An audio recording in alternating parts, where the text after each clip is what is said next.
Hey everybody, this is Rydo and we are back to another live stream of Hearthstone. It's another Sunday stream, so we will probably not get too many people online, which is alright I suppose, since we just only have to play 50 priest cards and we'll keep this 100 hero damage and trade this out. So we have Druid Rogue victories that we're looking for. The double gold in the expansion is still going on. Tavern Brawl, I believe, is the exact same thing as before. I did have a daily quest to win 5 Tavern Brawls that would have gotten me more gold, but frankly, I wasn't certain I was going to have Tavern Brawl at that point, and I didn't want to do another 5 Tavern Brawls. At a certain point, it has occurred to me that I should just play my other account to get some of these victories if I've run out of things to talk about. And that very well may be the case at this one. On top of that, there is an app I wanted to show off, and it's not here, so where did that go?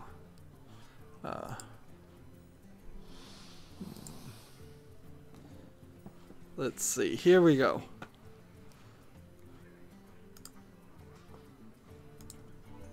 Alright, it's not on top. Why is it not on top? Can we do it from here? No.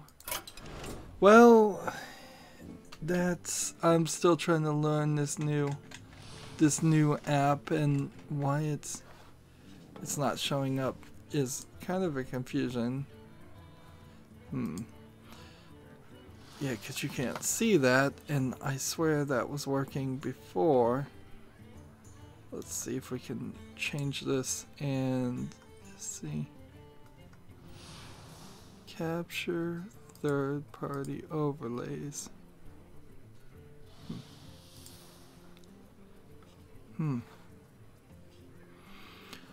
Well, it was working, and now it's not. Well, there's this app called Hearth Arena that Criterion apparently uses a lot, and he was the top 3rd player in the arena. So if people want to ask me to do arena runs, we're kind of good on gold right now, and so I'd be willing to do one just to try out that thing, but I'm not going to do an arena run if this is going to be just a regular live stream where nobody's going to be online. So I need some hype there. One person, that's all I'm going to say, is one person asks for an arena run, I'm willing to do it. If nobody's on the chat, if nobody's watching, then I'm going to save the gold. I guess priest cards would be our beginning here.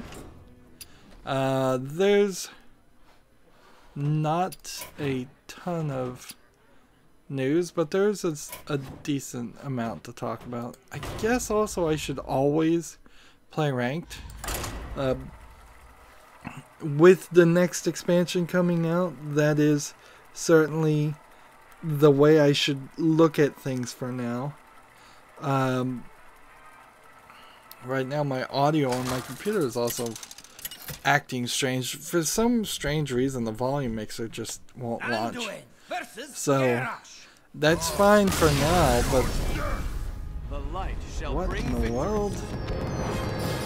Ah well, I got a straight up victory there. I'll take that. So yeah, I'm gonna have to reboot my computer again. I'm trying to also find out, like, I put in my new battery backup. I don't know if I even mentioned I've got a new battery backup. I'm slowly upgrading equipment here and spending way too much. But I put in the new battery backup, which had me, of course, have to turn off my computer. I suppose there are ways to leave a computer on and plug in a battery backup, but that wouldn't be a normal computer. That would be one of those special ones that have 2 different power inputs. on the back, which you probably wouldn't, normal people wouldn't even know exist. And so I had to reboot the computer because of that. And when I was doing that, I put both my TVs, both my monitors on DVI to HDMI adapter cords.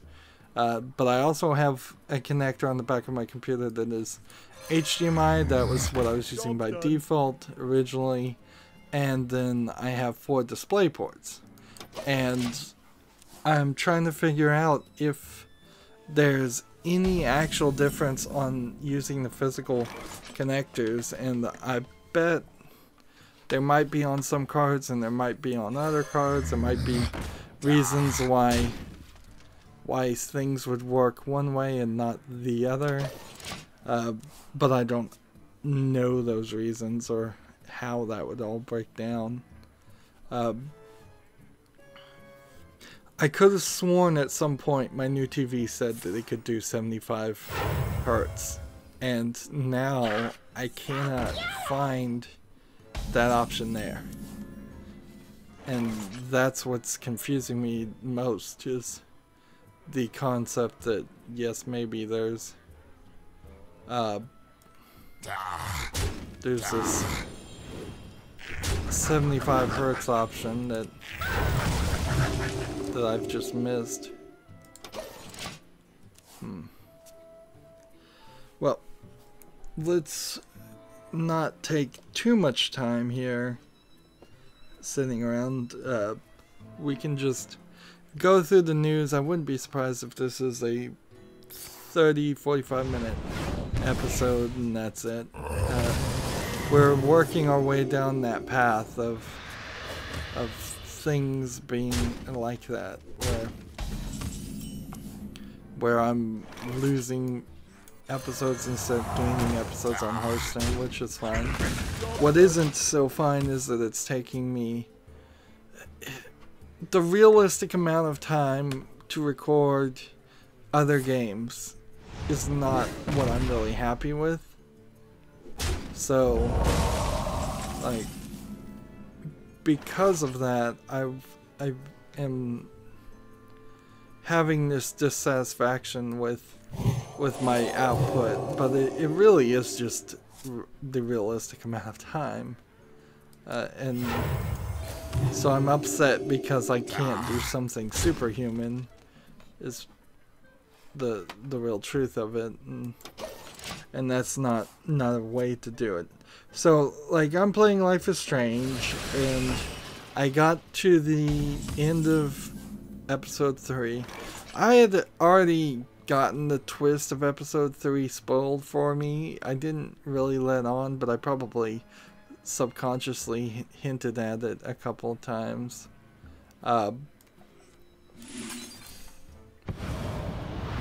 So I kind of knew what was going to happen, and I didn't respond. Very surprised to that, and so I imagine now thinking about it. I wasn't thinking this while I was recording, but looking back, I bet some people are gonna go, "Boy, you're pretty callous on that shocking twist." And I'm like, well, because I already knew that shocking twist.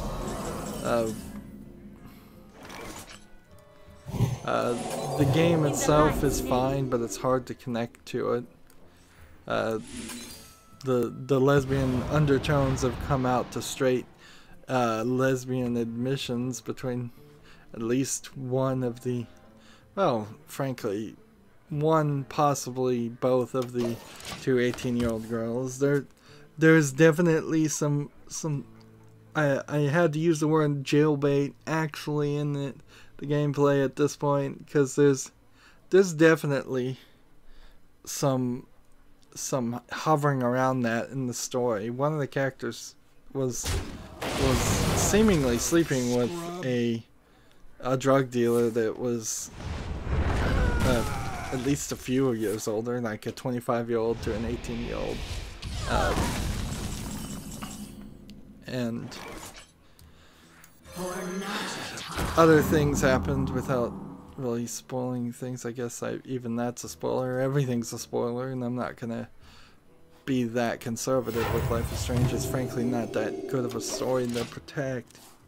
But yeah, I'm getting through it. I'm just not very happy with my production of getting through it. I yesterday wanted to finish the entire game, and I only got like 1/3 of my desire done. I did do 6 episodes at 45 minutes. I am rolling back the length of the episodes.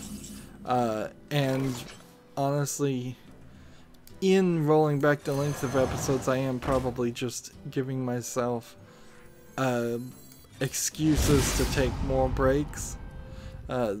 In all honesty, if I just went for 3 or 4 hours straight without having any break whatsoever, that probably would be a better system. I guess I am trying to play heal cards. So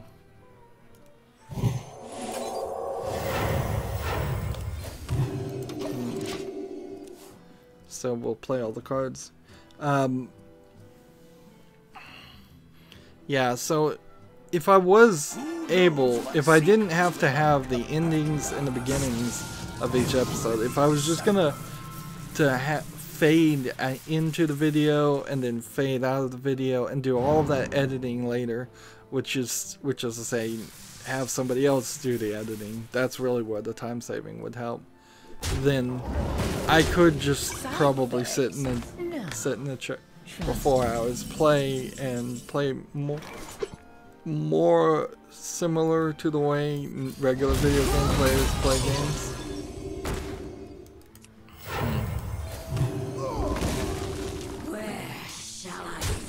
But that's not how it's gonna be. I probably am still gonna continue through the process of making videos 45 minutes longer, trying to buy more time. But maybe not. Maybe I'll cover 2 more games where I've kind of shortchanged them and made them tried to get 5 or 6 more episodes by making the episodes a little bit shorter, and then realize, nah, let's just go back to hour-long episodes. Where shall I strike? Job's done. That's pretty much all I have to say about Life is Strange. There's a ton of other things wrong with the game. The system to rewind and undo your decisions gets subverted whenever they don't want you to be able to rewind and see different choices. So the gameplay mechanic itself is not well integrated into its own game. How many fingers do you see?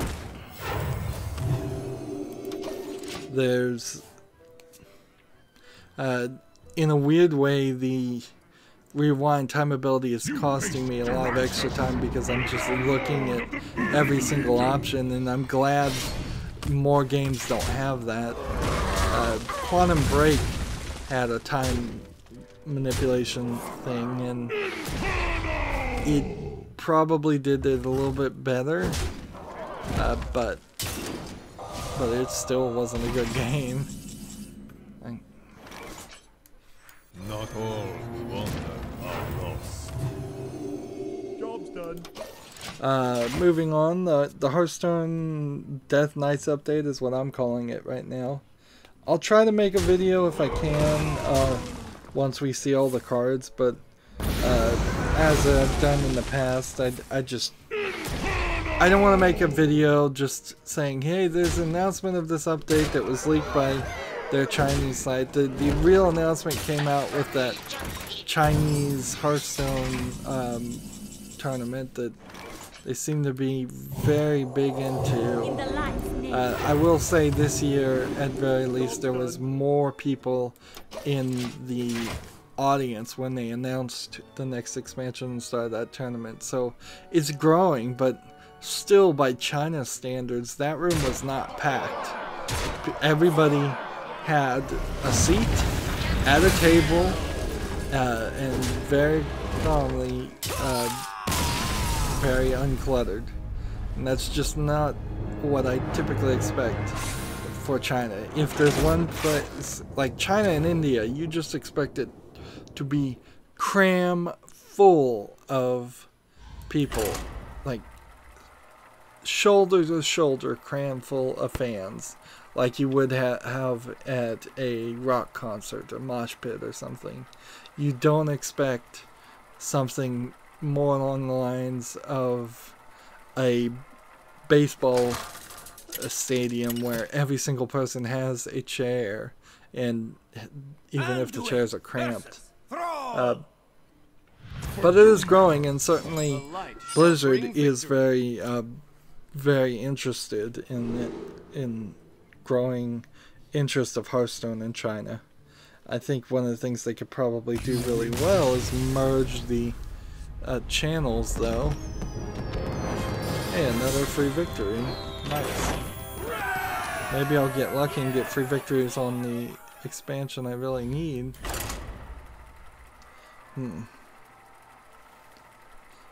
Maybe this is how you get to Legendary in an hour. I pretty much resolved that the person who said that was either just unaware of other people's Hearthstone experiences, or my Hearthstone experiences, or just trolling me. Like, just an hour a day and you'll be there in a week, I think is what he said. I did want to try that Hearth Arena deck, but I guess we'll try it in 3 more days, maybe. Ark Survivor Evolved has set a $60 new price, and it plans on leaving early access. A famous person who's a fan of Ark Survival Evolved said that was outrageous, but I don't need to quote that famous person to just quote myself and say that that price is outrageous. I officially, I think, went through all my, well, I did go through all my following on Steam, games that were on early access when I first saw them, and I'm following them to see if they ever finish. And I took a decent number of things off following because either I could move them to the wish list, which means it's a game that's out now and I would consider buying it. And the wish list is a much higher, I don't think I've seen this used very often at all. Yeah. Yeah, the wish list is a very higher thing because now it stopped becoming something I'm just following to keep an eye on. It's something I'm thinking about, to something I have to actually consider, is this worth the money? And there's still a lot of games on my wish list that if I had the free time, should go through and just go, look, this game is not really worth the money. Get rid of it. Some of the things on my wish list that I looked at are VR things, and I don't want to get rid of VR things, but I also fear, because I have even one VR app on my wish list, that it assumes I have a VR unit, which I don't, and that's why I get a decent number of like discovery queue suggestions of VR apps. I was just thinking about VR and Valve, because I suppose that was the straw that may have broken all Valve's riders' camel's back. That's a terrible sentence. It was the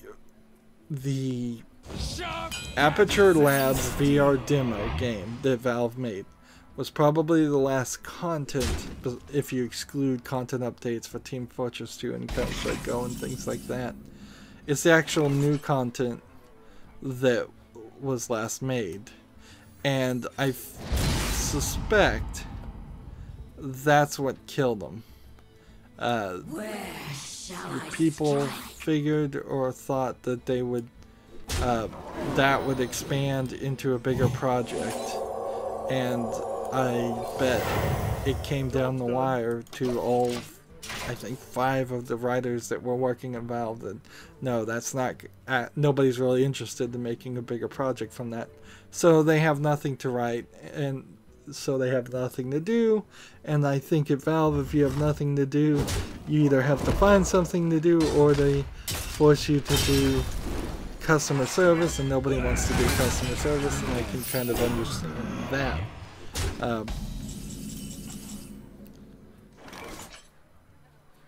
So yeah, I suspect How many fingers do you see? that would be my guess, at least. Maybe I'm wrong.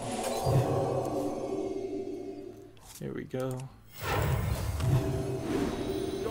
could have just waited one more turn, but I didn't know that was going to work that way. Platinum Games came back and said they're still working on the Nier Automata PC patch 4 months in. So there was that story that it was brought up on Reddit. It's been 4 months now, and apparently 4 months is a magic number, and there hasn't been a single patch for Nier Automata. In a weird way, this kind of just goes to show the problem of public companies more than anything else. If Platinum Games and Sega weren't a publicly held company, they would have probably just held on to the they would have probably just held on to the game Nier Automata until it was finished, and then when it was finished, they would have released it. Ideally, that's what you would have wanted to see. Now, I do think looking back, that there were major problems, and still are major problems with running Nier Automata on PC. So it's not an invalid argument. It's just a matter of them having the time and energy and power and money and funding and manpower. Like, everything you think you would... Let's see. Restore 5 health to the hero. And then put this here.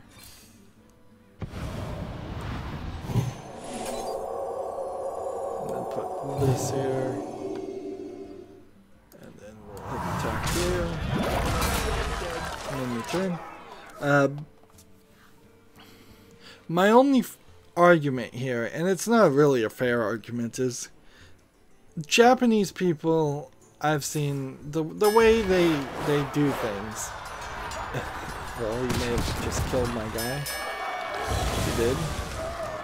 The way they do things sometimes is they set themselves up to fail, and then they have an excuse. And that's not unique to Japanese people. That's I've seen a lot of people dishonestly approach scenarios like this.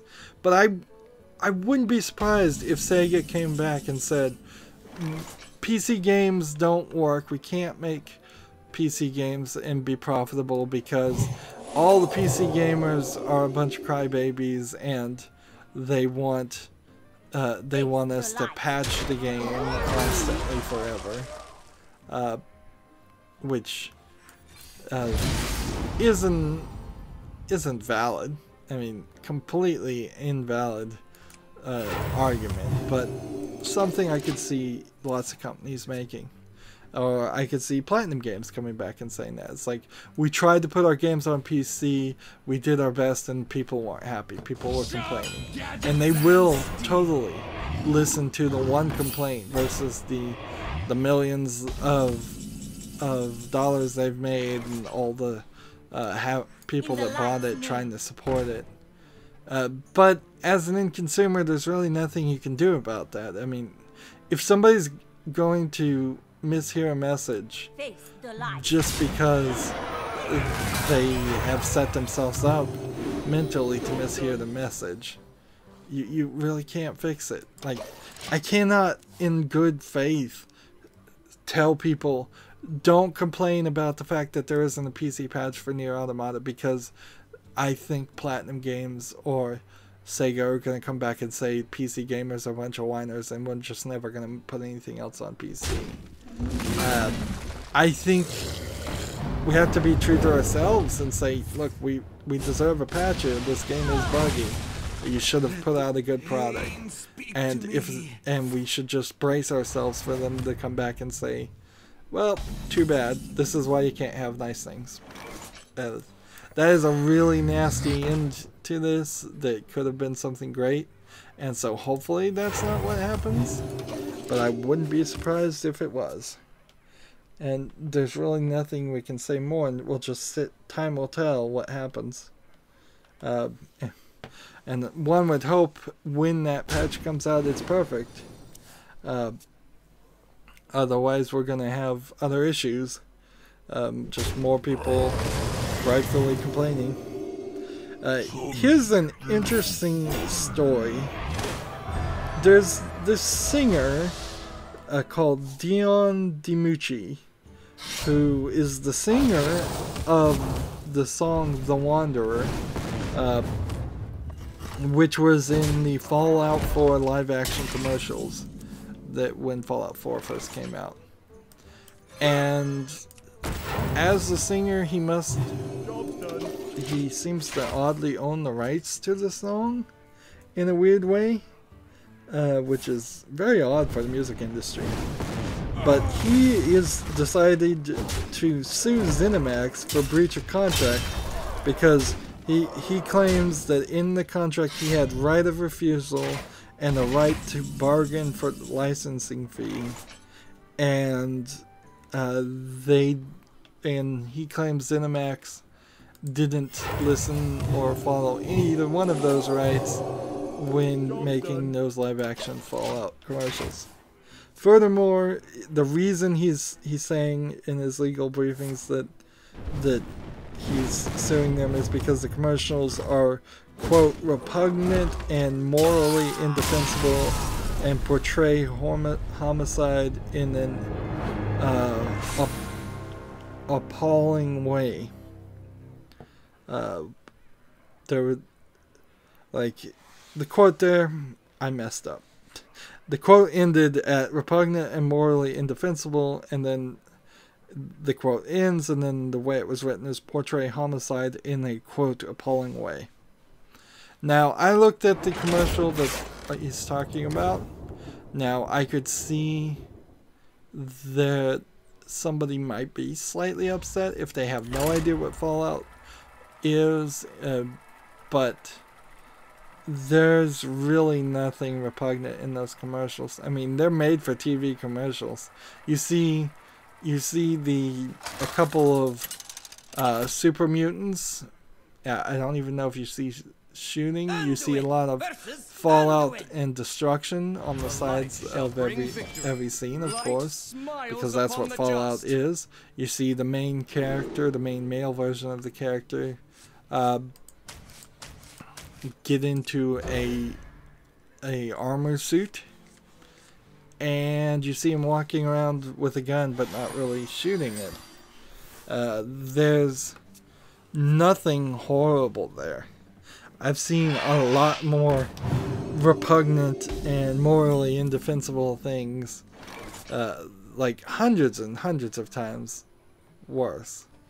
So that part of it is BS. The part of it that may not be so much BS, however, is the idea that ZeniMax violated contracts. ZeniMax, owners of Bethesda, very, very legal, very, very litigious, very interested in bullying and doing cease and desists and stopping people for all kinds of things. Like, because of that, their attitude, you kind of want to see, you want to see them fail. You want to see this lawsuit succeed. Unfortunately, I would have to probably side with ZeniMax on this, because I think what we're going to eventually find out is that Dion DiMucci doesn't actually have the rights to the song. Whatever contract they're claiming, they're going to lawyer their way out of that and say that they weren't in breach of that. Face the light. And so I think ZeniMax, with its millions and millions it's made off of Skyrim remasters and other games, probably is going to win this lawsuit, and it may set a very bad precedent. Oddly, though, I suppose this might be the first instance in which somebody could actually file a DMCA complaint. Like, in theory, I suppose you could go, she could go to every single TV station that was still playing that ad, which is probably none. The PlayStation Network might be playing that ad on PlayStation TV or something. It is on YouTube, so she could DMCA it on YouTube too, and just claim that she maybe you could say she has copyrights to it, because if they're in violation of the contract, then her rights are being violated. That would be an interesting twist on this side. But oddly, it's not what they're doing, because real people aren't going to use YouTube's DMCA-like system or the actual DMCA system to sue people or get things taken down. And it's not like ZeniMax is actually making any money from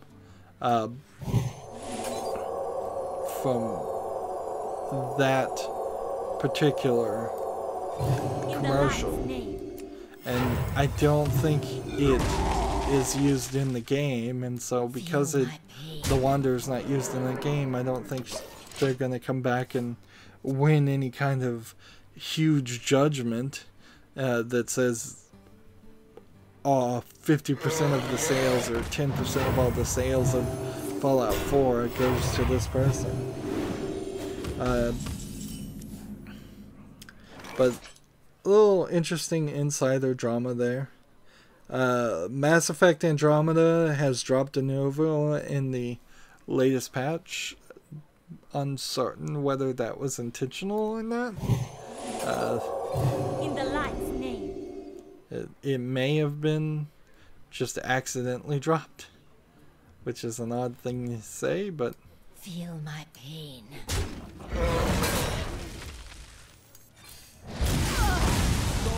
oh darn it. Oops. That deserves some fireworks. So, like, it probably is dropped, I would say. Just my personal opinion. I don't think we're going to get another patch and de novo is going to come back. But this is yet another example where I don't hear the game vastly improving in frame rate or anything at all because de novo's gone. So for all the people that seem to cry every time a game has de novo in it, How many fingers do you see? I just never see the truth behind that. I never see an instance where, yes, this game now runs a lot better. Mass Effect Andromeda still needs a lot of patching itself. PlayerUnknown's Battlegrounds has been pushed back from its initial 6-month time frame, so to rephrase that, it's been delayed for the leaving early access, whatever. It's one of these games that's probably never going to leave early access, let's just be honest. That's always a hard thing. I try to think myself, if I was making a video game, how would I keep on any kind of schedule or do anything like that, and I honestly just don't feel like I would be able to stay on the schedule. So I'd have to do like I do with my channel and just say, like, I'm gonna stream every 3 days, but I cannot promise you whether I start at 2 p.m. Central Time or 3 p.m. Central Time or 4 p.m. Central Time, maybe 10 p.m. Central Time. Probably not going to be any earlier than that, because even if I did wake up early, I'd just be so groggy. People say my voice sounds like I'm tired now. You haven't even heard me sound tired yet. Uh,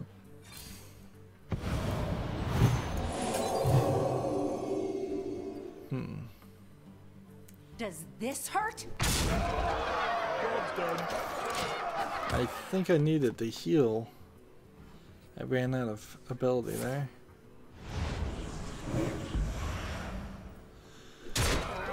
Well, I'm about to lose. Alright, In the light's name. this, and then this. Job's done. Yeah, that killed me. I should have played this instead. I watched season 1 of Castlevania, which it's not really a season. I tried to watch it from the perspective of, is Castlevania the sort of anime? I don't know if it really is an anime on Netflix. It felt like it was trying to play some of those tropes, but it didn't inherently feel like it was coming from a Japanese creator for a Japanese market, which is what I would call anime. Anduin versus Uther. So I will fight with honor. the light shall bring 4 episodes are really short, and I was trying to watch it and see is this better as a story than it is as a game. Honestly, I don't think it is. It is probably the best graphics you would have seen for a Castlevania game. I've been watching a lot of the Games Done Quick, Summer Games Done Quick speedruns, and there's a lot of the older Castlevanias shown off there, and those are just 2D, and they have their style and they look cool enough, but I would say they're not anywhere as good as what Netflix was doing on the graphics. But as far as the story, there never really was a story in Castlevania, so they're kind of handicapped with that at the beginning before you even start. Face the light. So yeah, I really don't like the release part too. The first 4 episodes are really just a 2-hour intro movie, and there's some elements there, but the first part in particular is more built around the idea of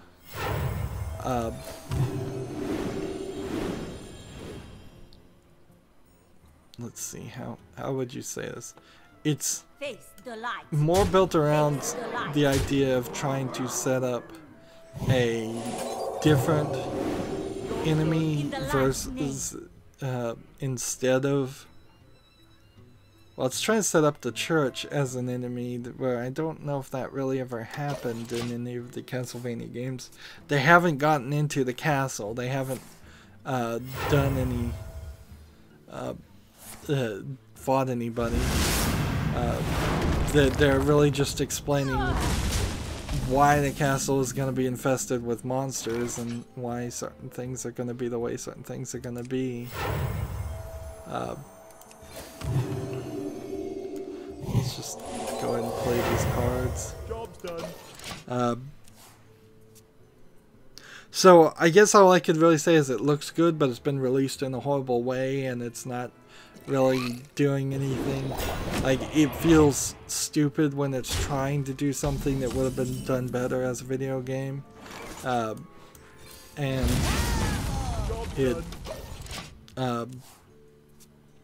it doesn't really do anything different with the story. It's trying to introduce Trevor Belmont and Alucard, Dracula's son. His name is Dracula spelled backwards. I don't know how to pronounce it right now. And then a third, basically witch, but not a witch, spell caster character that I assume in some Castlevania you played as that character, or had at least the opportunity to play as a character like that. And then so that makes a trio of 3 people that are that get together by the end of the 4th episode. And frankly, one of the episodes is almost a complete waste. They're trying to characterize Belmont and they don't really do it. Reporting for duty. Well, they don't do it very well. So I imagine with episode 5 they're going to enter the castle, but how long can you be in the castle? And at a certain point, I think in Castlevania there's a time rewinding event that happens, or can happen, or will it happen. And I bet when that comes about, we're gonna find out that that they'll spend all of season 1 getting to almost the point of defeating Dracula, and then time will get rewound if the show is going well, and they're go for a second season, have to start all over again. And it almost feels like something you would rather see as a game show at that point, if every season is going to be the same thing. The only other thing you could do with Castlevania is go the first season, do the expected, and then be done with the expected and get rid of Dracula, actually just kill him and as a character off, and then the next season is there will be a bigger bad out there to take care of, which that might work, but I don't have a lot of hope for it. Netflix did have this other show that I didn't watch, but it was called Sense8, and it got canceled, and then the fans of it successfully petitioned Netflix to give it like I think a 2 hours finale, which, okay, so that is a new opportunity for Netflix to say, look, when we make an original, when we actually are having something built, and it's not just an exclusive that was made by some other production company in a different country, but when it's an actual original made by Netflix that we're producing, we're going to commit to wrapping up these stories, which is not a terrible idea. It's kind of a odd idea for Netflix in particular, because I guess Netflix has to take the perspective that series that don't have proper endings probably don't get watched very much on Netflix. That's at least the argument I think it's making. Is that true or not true? I don't know. Maybe Netflix doesn't buy any series that are unfinished, because those are usually uninteresting series in the first place. So you'd have to think of something that never really got a proper ending. Firefly, I suppose, would be the closest example of that, but that's such a nichely well-loved thing that's not going to be a fair example.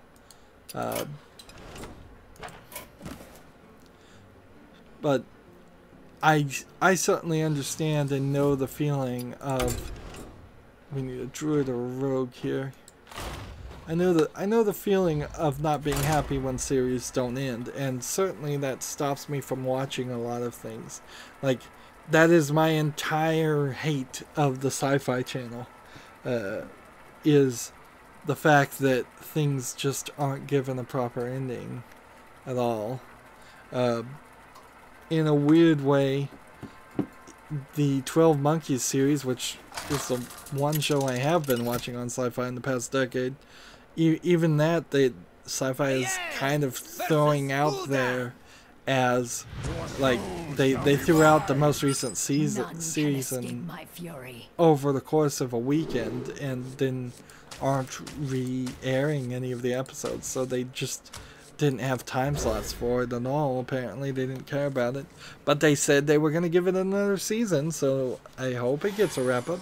There is that DVD and box set sales, but how many people really are buying DVDs and box sets? Like, maybe it's a lot, maybe it still makes some money for people, I don't know, but there does seem to be in the industry a desire to have complete TV series, and so I bet Castlevania, to get back to video games, will have a complete TV series. I bet we'll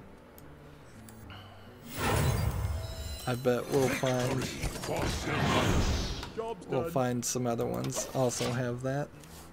Let's move on though. The Switch is getting Thimbleweed Park, the point-and-click adventure.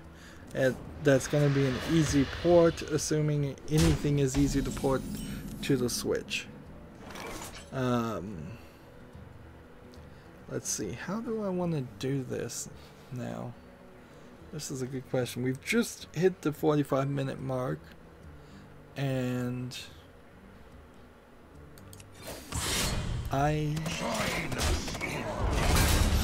have about half of the things to talk about, and I think we probably should make a second episode, so I'm gonna keep going forward here and at a normal pace, try to maintain a normal pace here. And how can we do this? 2 damage here, or 4 damage here. Let's do this, this. Justice is mine. Crypt of the Necrodancer, the amplified expansion, is coming out. I saw GamesDem Quick play that a little bit.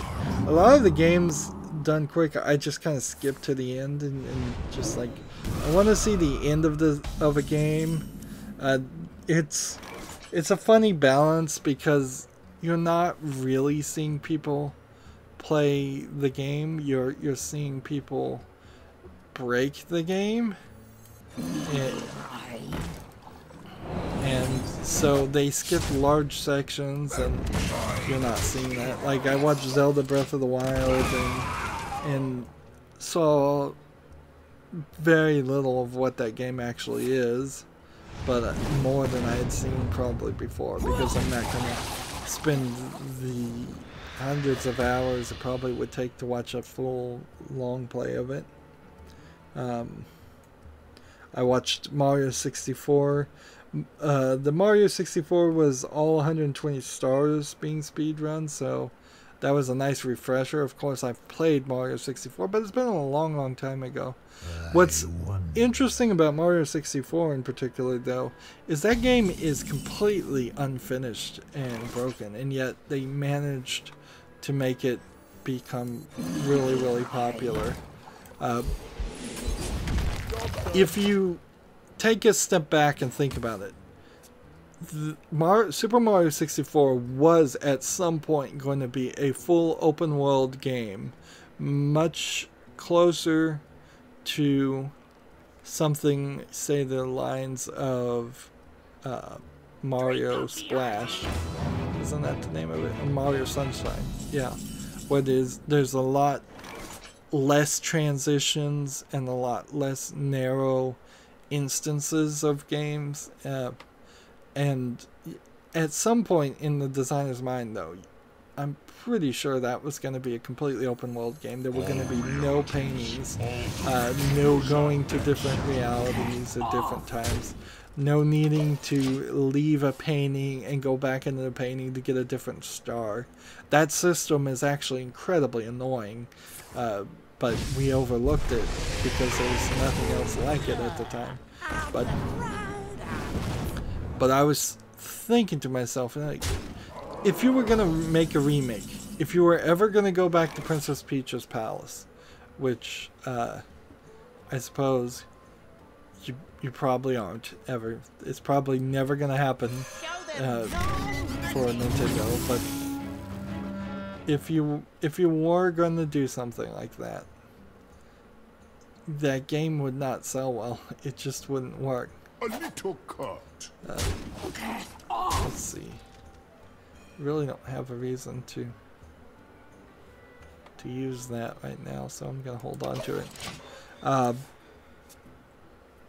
So yeah, I watched Mario 64. I watched Diablo 2.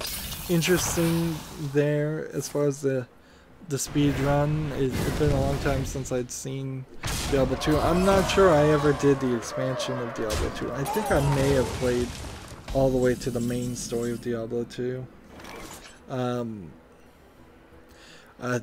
I did not realize this before, but there's some things about Games Done Quick about how they were pushing for donations to ensure whether you were going to get to see certain content.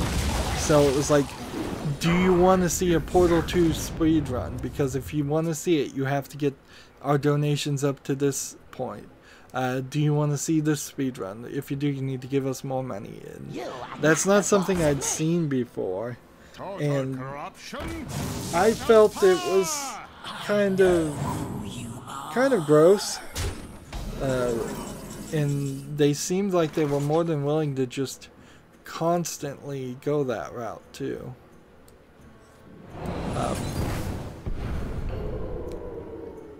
Let's see, we'll go ahead and do this.